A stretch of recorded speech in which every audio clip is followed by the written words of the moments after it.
Sa ngalan ng Ama, ng Anak at ng Espiritu Santo. Amen. Sumainyo ang Panginoon. At sumayo rin. Mga kapatid, muli tayo nagbabalik sa Banal na Misa para ipabasbas natin ang paparating nating linggo sa ating mapagmahal, mapagkalingang Panginoon. Hindi ko po alam kung napansin niyo na kung saan minsan ang mga sumusugal, kahit na sa kutob lang, tumataya sila. Hindi naman lahat ng kutob ay totoo. Hindi naman ibig sabihin, naramdaman mo siya ng tunay. Maraming magpapatotoo na nagkamali sila sa kanilang kutob. Pero kung tataya ka, diba, pipiliin mo yung pinakasigurado. At walang ibang pinakasigurado kung hindi ang ating Panginoon, ang ating Diyos. Dahil napakaraming mga patunay ng ating Panginoon tungkol sa buhay walang hanggan. Kaya naman, naway araw-araw, piliin nating sumunod sa kanyang kagustuhan. At aminin natin ang napakaraming beses na kung saan naging matigas ang ating ulo, naging matigas ang ating puso, wala tayong ibang sinundan kundi ang ating sarili. Sa mga panahon ng ating kahinaan, ang ating pagkukulang at pagkakasala, hingin natin muli ang awat pagpapatawad ng Diyos para minsan pa tayo'y makitang karapat dapat makatanggap sa mga banal na misteryo. Inaamin ko Sa makapangyarihang Diyos at sa inyo mga kapatid, na lubha akong nagkasala sa isip, sa salita, sa gawa at sa aking pagkukulang. Kaya'y sinasamo ko sa mahal na Birheng Maria, sa lahat ng mga anghel at mga banal, at sa inyo mga kapatid, na ako'y panalangin sa Panginoong ating Diyos. kawan tayo na makapangyarihang Diyos, patawarin tayo sa ating mga kasalanan at patnubayan tayo sa buhay na walang hanggan. Amen. Panginoon, kaawaan mo kami. Panginoon, kaawaan mo kami. Kristo, kaawaan mo kami. Kristo, kaawaan mo kami. Panginoon, kaawaan mo kami. Panginoon, kaawaan mo kami. Manalangin tayo. Ama naming makapangyarihan, lingid sa aming paningin ang mga inihanda mo para sa mga nagmamahal sa iyo. Padaluyin mo sa amin ang agos ng iyong pag-ibig upang sa pagmamahal namin sa iyo ng higit, makamtan namin ang iyong mga pangakong di malirip na hindi pa sumasagi sa isip namin o panaginip. Niluluhog namin ito sa pamagitan ni Jesucristo kasama ng Espiritu Santo magpa sa walang hanggan. Amen. Pagbasa mula sa aklat ni Propeta Ezekiel. Sinabi sa akin ng Panginoon, "Tao, sa isang iglap ay kukunin ko ang taong pinakamamahal mo, ngunit huwag mong itatangis ni iluluha. Maaari mong daanin sa buntong hininga, ngunit tibayin mo ang iyong loob. Manahimik ka at huwag iparirinig ang iyong pagtangis. Huwag kang lalakad ng walang sapin sa paa at lambong sa ulo, na tanda ng pagluluksa. Huwag mong tatakpan ang iyong mukha, ni kakain ng pagkain ng mga upahang taga-iyak. Umaga nang ako'y magsalita sa mga Israelita. Kinagabihan, namatay ang aking asawa. Kinaumagahan, ginawa ko ang inuutos ng Panginoon. Tinanong ako ng mga tao, "Ano ang ibig mong sabihin sa ginagawa mong ito?" Sinabi ko sa kanila, "Sinabi sa akin ng Panginoon na sabihin ko sa sambahayan ng Israel ang ganito: Ang aking templo na siyang sagisag ng inyong kapangyarihan at kasiyahan ay sasalaulain ko. Ang aking templo na siyang sagisag ng inyong kapangyarihan at kasiyahan ay sasalawlain ko at papatayin sa tabak ang inyong mga anak. Tularan ninyo ang ginagawa ko. Huwag kayong magluluksa. Huwag kayong magluluksa ni malulungkot. Mag-ayos kayong tulad ng dati, nakaturbanto at panyapak. Huwag kayong tatangis o luluha dahil sa inyong kasamaan, mangangayayat sa matinding himutok ang bawat isa sa inyo. Sinabi ng Panginoon na ang mangyayari kay Ezekiel ang magiging babala sa inyo. Kung mangyari na ang lahat, tularan ninyo ang kanyang ginagawa. Sa gayon, makikilala ninyong ako ang Panginoon. Ang salita ng Diyos. Salamat sa Diyos. Ang Diyos ay tinalikdan ng kanyang mga nilalang. Ang Diyos ay tinalikdan ng kanyang mga nilalang. Tinalikdan nila ang Diyos na lumikha sa kanila. Ang Diyos na sa kanila'y nagbigay buhay. Nasaksihan niya ang pagsamba nila sa Diyos-Diyosan. Kaya't kanyang itinakwil sila na itinuring niyang mga anak.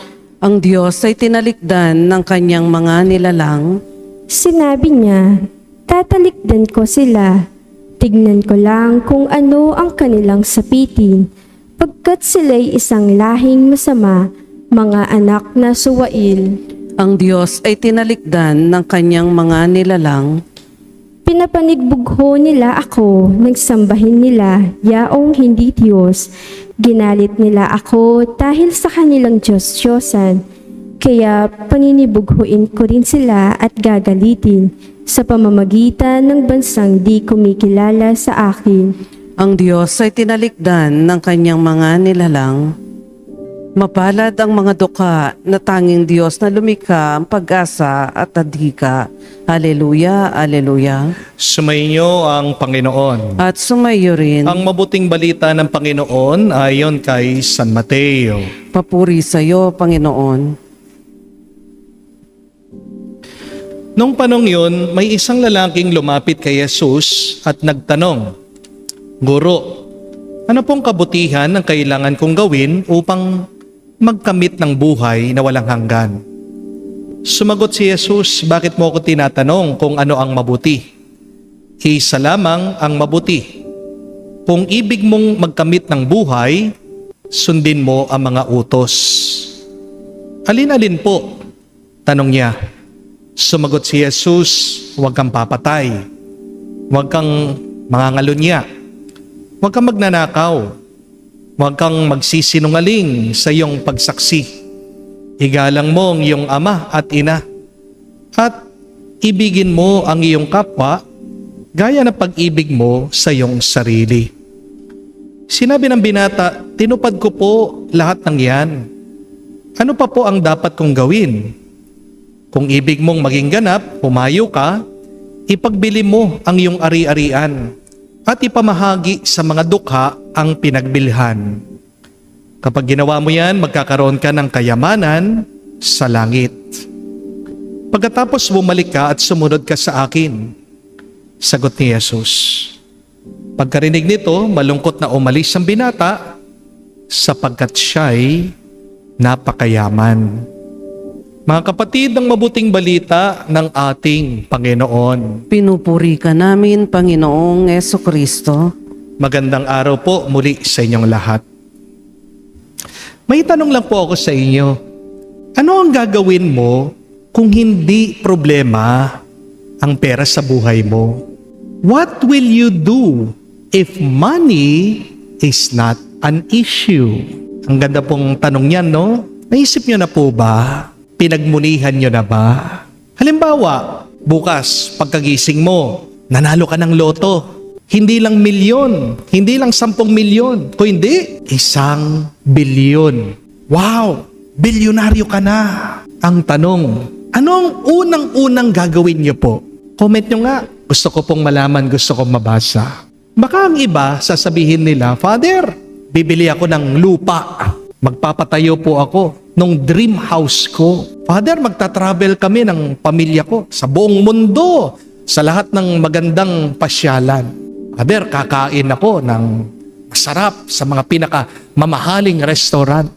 Father, bibili ako ng Ferrari, Lamborghini, bibili ako ng helicopter. Maaari yung iba po, mabait sasabihin, Father, tutulong ako sa mga mahihirap, magpapakain ako sa mga gutom, magdodonate po ako sa bahay ampunan, magpapagawa po ako ng simbahan. O baka, meron ding mga iba sasabihin, Father, finally, iiwanan ko na yung asawa ko, sawa na ako sa kanya, at maghahanap ako ng mas mabait, mas maganda, at mas mayaman na kamukha ko. Ano po ang sagot niyo? Maganda pong tanong yan. Kasi meron siyang ipapakita sa iyo. Dahil ang tanong pong ito ay hindi naman po talaga tungkol sa pera. Ito po ay tungkol sa puso. Ang tanong na yan ay pagpapakita sa iyo ng tunay mong ugali, ng tunay mong karakter. Kasi ang katotohanan po, money does not change you. Money reveals the truth about you. Amen? Madalas, naririnig po natin, binago siya ng kayamanan. Hindi po. Ganyan na talaga siya. Tinatago lang niya. Pero ngayong meron na siyang pera, magagawa na niyang gusto niya, lumilitaw na yung totoong kulay niya. Amen? Pero, magagawa mo ang lahat sa pamagitan ng pera. Sige, mag-travel ka sa ibang bansa, bilhin mo yung gusto mong bilhin, magpagawa ka ng mansyon, tumakbo ka pa sa pagkapolitika. Pero merong isang bagay na hindi mo magagawa. Ano po? Yung pahabain mo ang buhay mo. Amen? Pagkadami-dami man ng pera mo, hindi mo matatakasan ang kamatayan. Amen? So remember this very difficult truth, my dear friends. You can add more money to your life, but you cannot add more life with money. Pwede mong dagdagan ang laman ng bangko mo, pero hindi mo madaragdagan ang mga araw mo. Pwede kang bumili ng magandang relo, pero hindi mo madadagdagan kahit na isang segundo ang buhay mo. Pwede kang bumili ng matalino, magaling na doktor, pero hindi ka makakabili ng mabuting kalusugan. Pwede kang bumili, maraming makakasama mo, pero hindi ka makakabili ng tunay na pagmamahal. Pwede ka ring bumili ng magandang bahay, pero hindi ka makakabili ng mapagmahal na pamilya. Pwede kang bumili ng mamahaling damit, pero hindi ka makakabili ng kahulugan. Kaya nga po, ang pinakamahalagang tanong sa buhay ay hindi yung paano yumaman. Ang pinakamahalagang tanong ay paano ako mabubuhay magpakailanman. At ito po ang tanong ng lalaki sa Ebanghelyo. Sabi po nitong lalaki, he was asking Jesus, "Good teacher, what must I do to gain, to inherit eternal life?" Hindi po niya tinanong sa ating Panginoong Jesucristo, paano yumaman? Hindi niya tinanong kung paano magtagumpay, paano maging successful. Tinanong niya kay Jesus yung tungkol sa buhay magpasawalang hanggan. He was asking about eternal life. At sabi ng ating Panginoong Jesucristo, ipagbili mo lahat ng meron ka, ibigay mo sa mga mahihirap, sa mga dukha, at sumunod ka sa akin. Ano pong ibig sabihin ng ating Panginoong Jesucristo dito? Raise not the quality of your living, but raise the quality of your giving. Habang umaangat ka sana sa buhay mo, dapat lalo kang nagpapakumbaba. Amen? Pero ano po ang nangyari dito sa Ebanghelyo? Nung narinig daw ng lalaki itong sagot ng ating Panginoong Jesucristo, umalis daw siya na malungkot. Bakit malungkot ang lalaki? Kasi daw, napakayaman niya. Ang problema, ginawa ng lalaki na Diyos ang pera niya. My dear friends, remember, money is a wonderful servant, and yet, it is a terrible master. Gamitin mo ang pera, pero huwag kang magpapagamit sa pera. Kapag ikaw ang may control sa pera, pagpapala yan. Pero kapag ang pera na ang may control sa'yo, may hawak sa'yo, sumpa na yan. Kaya nga mapanganib po ang kayamanan. Kasi unti-unti napapaniwala niya ang tao na hindi niya kailangan ng Diyos. Hindi po ba? Napansin niyo po ba, kailan nagdadasal ang tao? Kapag may utang siya, kapag meron siyang kailangan, kapag naghihirap siya. Hindi po ba? Pero kapag sagana na siya, kapag busog siya, kapag masaya siya, pag wala siyang problema, nagsisimba ba siya? Paminsan-minsan. Hindi po ba? Aminin natin, minsan, binubulag tayo ng pera. Amen? Akala natin, kapag may pera tayo, ligtas na tayo. Oo, maaaring meron kang negosyo, secured ka sa buhay na ito. Maaaring kung may insurance ka, palagay ka. Kung meron ka ding pagkain at bahay, wala kang inaalala. Pero merong isang bagay na hindi kayang kontrolin kahit na pagkadami-dami pa ng pera mo. Ano po? Ang kamatayan. Kung saan ka pupunta pagkatapos ng buhay na ito. Hindi po ba? Kung hindi po kayo takot, subukan niyo po ito. Pumunta po kayo ng sementeryo. Maghanap po kayo ng buto ng tao. Pag-aralan niyo po yung buto ng tao. Tingnan niyo yung buto ng mayaman, yung buto ng mahirap. Ano pong itsura ng dalawa? Parehas lang po. Hindi po ba? Mas makinis po ba yung buto ng mayaman kaysa sa buto ng mahirap? Hindi po. Hindi po ba? E ano naman kung mas marumi yung buto ng mahirap kaysa sa buto ng mayaman? Parehas naman silang patay. Hindi po ba? Mahirap man o mayaman, kapag nilibing, kakainin din yan ng uod. At pagkatapos ng kamatayan, ang mahalaga, hindi naman yung kung ano yung laman ng bangko natin eh. Ang mahalaga, pagkatapos ng kamatayan natin, kung ano ang laman ng puso natin. Dahil bandang huli, tayo'y huhusgahan ng Diyos base sa mga ginawa natin dito sa mundo. Hindi huhusgahan ng Diyos yung bank account mo. Amen? Hindi po ba tayo nakakatawa na habang buhay tayo, nakikipag-unahan tayo sa ibang tao? Pero ang pinakamahalaga ay yung makapasok tayo sa karya ng Diyos. Amen? Mga kapatid, tandaan niyo po ito. Hindi pwedeng i-bribe ang Diyos. Wala naman pong fixer sa langit. Hindi po pera ang sukatan para matanggap mo ang buhay na walang hanggan. Kung gusto mong makapasok sa karya ng Diyos, ano pong kailangan? Pananampalataya at pagpapakumbaba. Amen? Naalala ko po, meron pong mag-asawa na pumunta po sa akin sa parokya. Nagpapabless po sila. May pagkakataon po, kwento po nitong lalaki, na makapag-abroad siya. Meron pong malaking offer para sa kanya. Malaki pong kita, malaking pera. Pero ano pong kapalit? Kailangan niyang iwanan yung kanyang asawa. At meron po siyang dating girlfriend. Siya po yung nandun sa Amerika, niyayaya siya. Pero alam niyo, ito pong lalaki, madali po sana na iwan niya yung kanyang asawa para dun sa pera. Madali po na iwan niya yung kanyang asawa para sa komportableng buhay.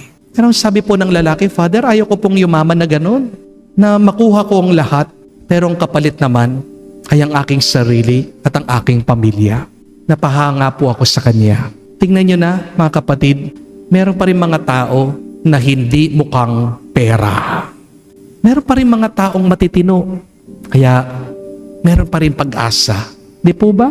Mga kapatid, tandaan niyo po, merong ibang bagay na mas mahalaga kaysa sa pera. Kaya huwag kayong magpapakamatay para lang sa kayamanan dito sa mundo. Magandang tanungin ang ating mga sarili. Kung ibibigay ng Diyos ang lahat ng gusto mo, pero mawawala naman ang Diyos sa buhay mo, papayag ka ba? Tatanggapin mo ba? Mga kapatid, unawain niyo po, bandang huli, hindi ang pinakamaraming pera ang tunay na mayaman. Ang tunay na mayaman ay yung taong kahit na mawala na lahat ang sa kanya, pero hindi nawawala ang Diyos sa kanyang puso. Amen? Don't forget, my dear friends, yes, money can make your life comfortable, but only Jesus can make your life meaningful. Money can extend your lifestyle, But only God, only Jesus can give you eternal life. Amen? Hari nawa, kapag nagkapera po kayo, huwag yung sambahin ito. Pero sana kapag nagkakaroon ka ng pera, dagdagan pa niya yung pananampalataya mo, dagdagan mo pa ang pamimigay mo, dagdagan mo pa ang pagpapakumbaba mo. Magdasal po tayo sa banal na misang ito. Naway palagi nating unahin ang Diyos sa gitna ng hirap ng buhay. Dahil kapag inuna mo ang Diyos, dadalhin ka niya sa buhay walang hanggan. Amen. Tumayo po tayo, alay po natin sa Diyos ang ating mga dasal at panalangin. Hinahamon tayo ng ating Panginoong Jesucristo, ipagpalit ang mga material na kayamanan sa mundong ito sa kanyang walang hanggang karunungan. Ang ating mga panalangin naway makatulong sa ating pagpasok sa kanyang kaharian. Ating sabihin, Panginoon, dinggin mo kami. Panginoon, dinggin mo kami. Ang simbahan naway mapalaya ang mga lalaki at babae sa epekto ng materialismo at kahangalan.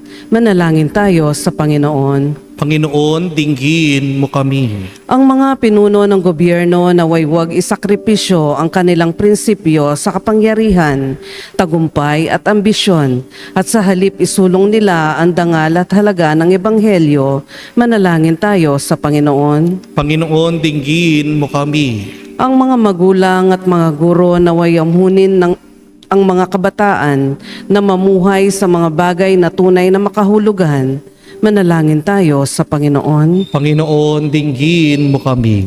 Sa katahimikan po ng ating puso, banggitin natin, sabihin natin sa Diyos ang ating mga personal na pangangailangan. Ama naming Diyos, biyayaan mo kami ng katapangan, kasiyahan, pananalig at karangalan. Gawin mo kaming matalino sa karunungan ni Jesus, siyang nabubuhay at naghahari, kasama mo at ng Espiritu Santo, magpa sa walang hanggan. Amen.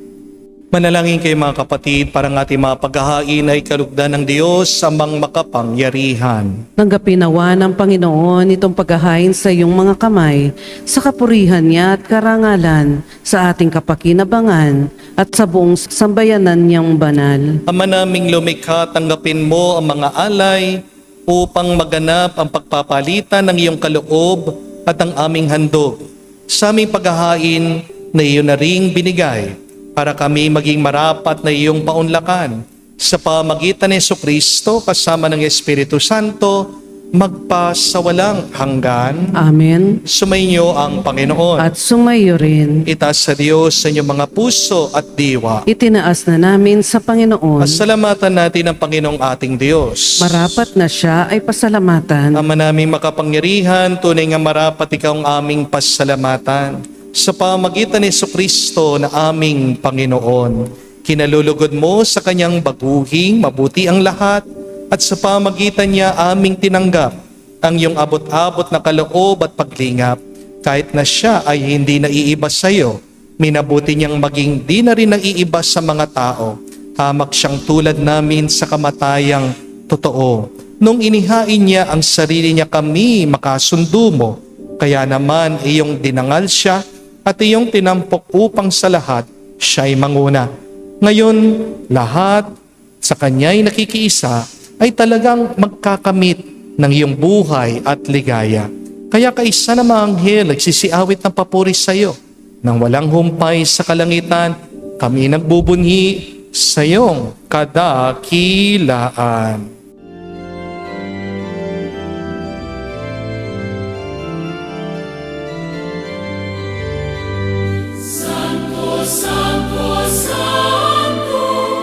Panginoong Diyos ng mga hukbo, napupuno ang langit at lupa ng kadakilaan mo.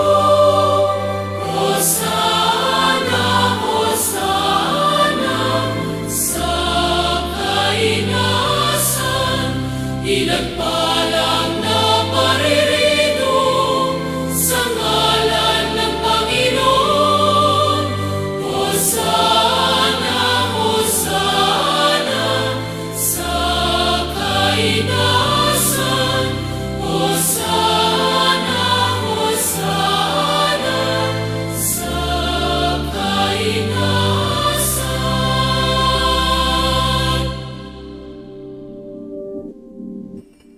Ama naming banal, ikaw ang bukal ng tanang kabanalan. Kaya't sa pamagitan ng iyong Espiritu, gawin mong banal ang mga kaloob na ito upang para sa amin maging katawan at dugo ng aming Panginoong Heso Kristo. Bago niya pinagtiis ang pusang loob na maging handog, hinawakan niyang tinapay, pinasalamatan kanya, pinaghati-hati niya iyon, inabot sa kanyang malagad at sinabi, "Tanggapin ninyong lahat ito at kanin. Itong aking katawan na ihahandog para sa inyo."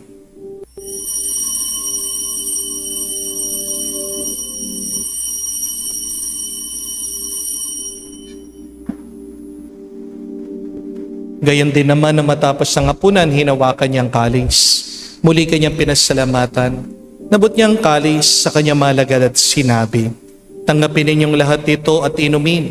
Ito ang kalis ng aking dugo, ng bago at walang hanggan tipan. Ang aking dugo na ibubuhos para sa inyo at para sa lahat. Sa pagpapatawad ng mga kasalanan, gawin ninyo ito sa pag-alaala sa akin."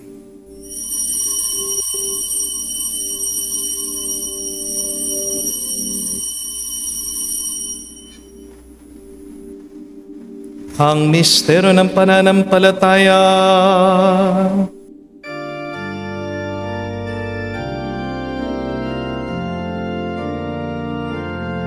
Si Kristo ay namatay, si Kristo ay nabuhay,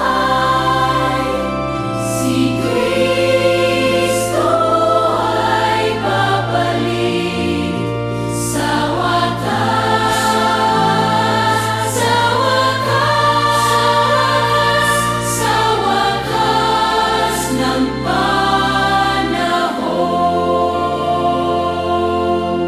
Ama, ginagawa namin ngayon ang pag-alaala sa pagkamatay, muling pagkabuhay ng iyong anak.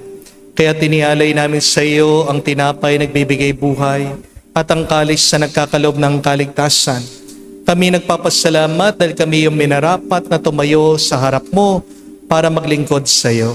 Sinasamo namin kami magsalo-salo sa katawan at dugo ni Kristo ay mabuklod sa pagkakaisa sa pamagitan ng Espiritu Santo.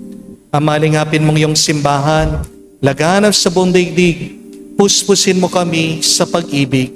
Kay San Leon, ang aming Santo Papa, si Florentino, aming Arsobispo at ng Tanang Kaparian. Alalahanin mo rin ang aming mga kapatid na nahimlay, may pag-asang sila'y muling mabubuhay. Gayon din naman lahat ng mga pumanaw, kawan mo't sila't patuloyin sa iyong kaliwanagan. Kawan mo't pagindapatin kaming lahat na makasalo sa iyong buhay na walang wakas. Kaisa na mahal na Birhen Maria, Ina ng Diyos. Kaisa ni San Jose, ang kanyang malwalhating esposo. Kaisa ng mga apostol, lahat ng mga banal na namuhay dito sa daigdig na kalugod-lugod sa iyo.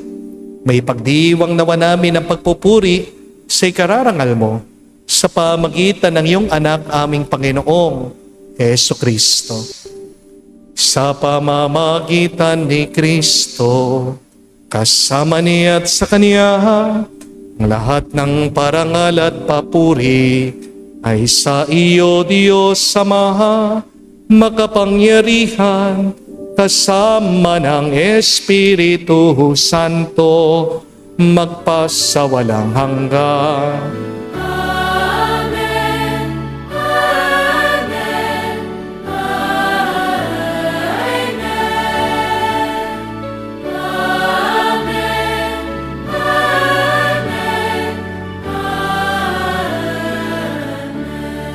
Sa nakagaling na utos sa turo ni Jesus sa Panginoon natin at Diyos, ipahayag natin ng lakas loob.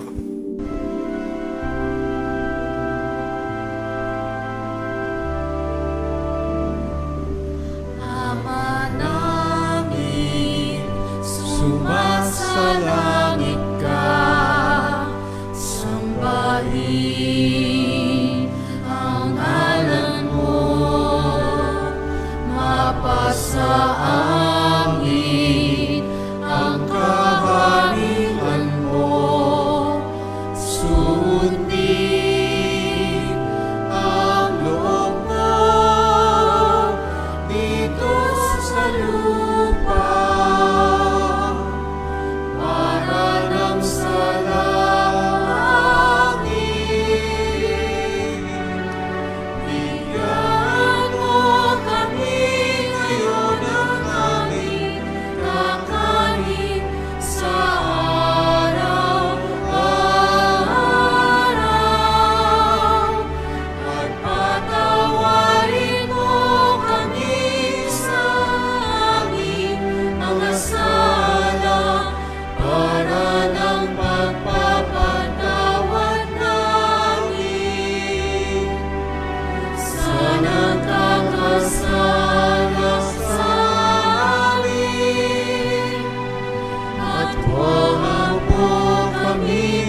sa bukso at iadya mo kami sa lahat ng masama.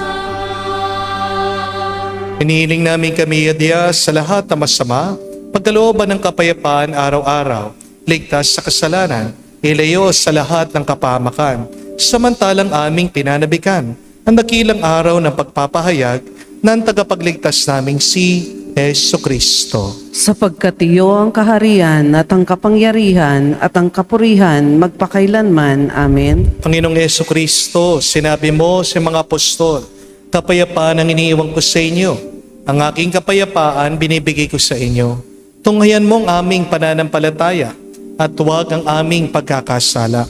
Pagkalooban mo kami ng kapayapaan at pagkakaisa ayon sa iyong kalooban, kasama ng Espiritu Santo, magpa sa walang hanggan. Amen. Kapayapaan ng Panginoon ay laging sumainyo.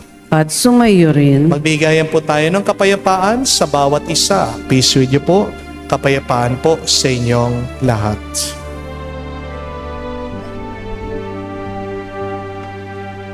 Kordero ng Diyos na nag-aalis ng mga kasalanan ng sanlibutan, maawa ka sa amin. Maawa ka sa amin. Kordero ng Diyos na nag-aalis ng mga kasalanan ng sanlibutan, maawa ka sa amin. Maawa ka sa amin. Kordero ng Diyos na nag-aalis ng mga kasalanan ng sanlibutan, ipagkaloob mo sa amin ang kapayapaan. Mga kapatid, naririto ang ating Panginoong Jesucristo, ang Kordero ng Diyos. Siya nag-aalis sa mga kasalanan ng sanlibutan. Mapalad tayong lumalapit sa piging ng Kordero. Panginoon, hindi ako karapat-dapat na magpatuloy sa iyo, ngunit sa isang salita mo lamang ay gagaling na ako.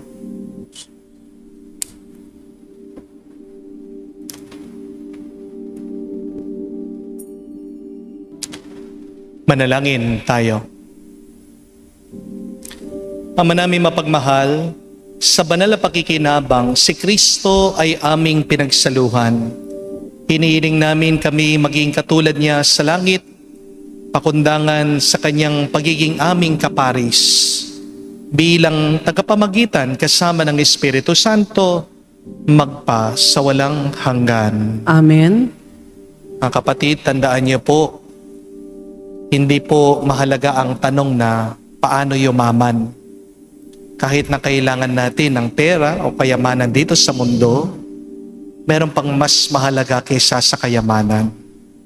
Ito ay ang mabuhay sa karya ng Diyos, magpa sa walang hanggan. The more important question is, how can we inherit, how can we gain eternal life? Maraming mga tao kasi inaakala nila kapag nagkaroon na sila ng pera, magiging masaya na sila. Many people also equate money with security. Merong ibang tao inaakala kapag meron silang kayamanan, meron na silang kapayapaan. Pero hindi naman lahat kayang sagutin ng kayamanan. Di po ba? Pero merong isa na pwede niyang ipagkaloob sa'yo lahat ng yan at higit pa. At yan ay ang Diyos. Ano ang sabi ng Diyos sa atin? Seek first the kingdom of God and everything will be given to you besides. Hindi lang yung hanapin mo siya, pero matuto kang magbigay. Alam po natin na ang binibigay ng Diyos sa atin yung kailangan natin. Pero may mababasa po kayo sa Biblia, if you delight in the Lord, He will give you your heart's desire. Wow! Hindi lang nagbibigay ang Diyos sa gusto natin. Hindi lang nagbibigay ang Diyos sa kailangan natin. Pero ipagkakalob din ng Diyos ang ninanais ng puso natin kung pasasayahin natin ang Diyos. At paano natin mapapangiti ang Panginoon? Paano matutuwa ang Diyos sa ating mga ginagawa? Sa pamagitan ng pagmamahal natin sa mga mahihirap at dukha. Pag hinuli mo ang iyong sarili, inuna mo ang iba, nakikita yan ng Diyos. God will not ignore you, but God will bless you beyond measure. Kaya, wag mong problemahin ang pera. Isipin mo, paano ka pa makakapaglingkod sa Diyos? Makikita mo, magiging batubalani ka, magiging magnet ka ng mga pagpapala ng Diyos.